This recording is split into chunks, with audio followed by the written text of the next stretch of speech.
మనకు ఒక breaking news అందుతోంది. మూసీ రివర్ ఫ్రంట్ పై సీఎం రేవంత్ రెడ్డి సమీక్ష నిర్వహించారు. మూసీ మొదటి దశ ప్రాజెక్టుపై మంత్రులు ఉన్నతాధికారులతో చర్చించారు. మూసీ రివర్ బెడ్ లో ఉన్న వారికి డబుల్ బెడ్రూమ్ ఇళ్లు కేటాయించాలని ఆదేశించారు. భూసేకరణకు ఒప్పుకుంటే టీడీఆర్ లేదా పరిహారం ఇవ్వాలన్నారు రేవంత్. ఇక డిఫెన్స్ భూముల్లో ఉన్న నిర్మాణాలను తరలించాలని సీఎం ఆదేశించారు. ప్రజల సందర్శన కోసం నెక్లెస్ రోడ్ లో మూసీ ఎక్స్పీరియన్స్ సెంటర్ ఏర్పాటు చేయాలన్నారు. మూసీ ప్రాజెక్టులో చేపట్టబోయే పనుల నమూనాలు ఈ సెంటర్ లో ఉంచాలన్నారు సీఎం. ప్రాజెక్టుపై ప్రజల అభిప్రాయాలు తెలుసుకోవాలి అన్నారు రేవంత్.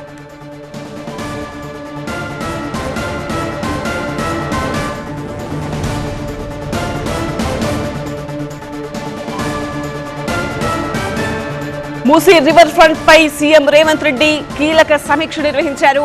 మూసీ మొదటి దశ ప్రాజెక్టుపై మంత్రులు ఉన్నతాధికారులతో చర్చించారు.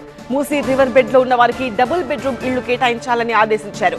భూసేకరణకు ఒప్పుకుంటే టీడీఆర్ లేదా పరిహారం ఇవ్వాలన్నారు రేవంత్ రెడ్డి. ఇక డిఫెన్స్ భూముల్లో ఉన్న నిర్మాణాలను తరలించాలని సీఎం ఆదేశించారు. ప్రజల సందర్శన కోసం నెక్లెస్ రోడ్ లో మూసీ ఎక్స్పీరియన్స్ సెంటర్ ఏర్పాటు చేయాలన్నారు. మూసీ ప్రాజెక్టులో చేపట్టబోయే పనుల నమూనాలు ఈ సెంటర్ లో ఉంచాలన్నారు సీఎం. ప్రాజెక్టుపై ప్రజల అభిప్రాయాలు తీసుకోవాలి అన్నారు రేవంత్.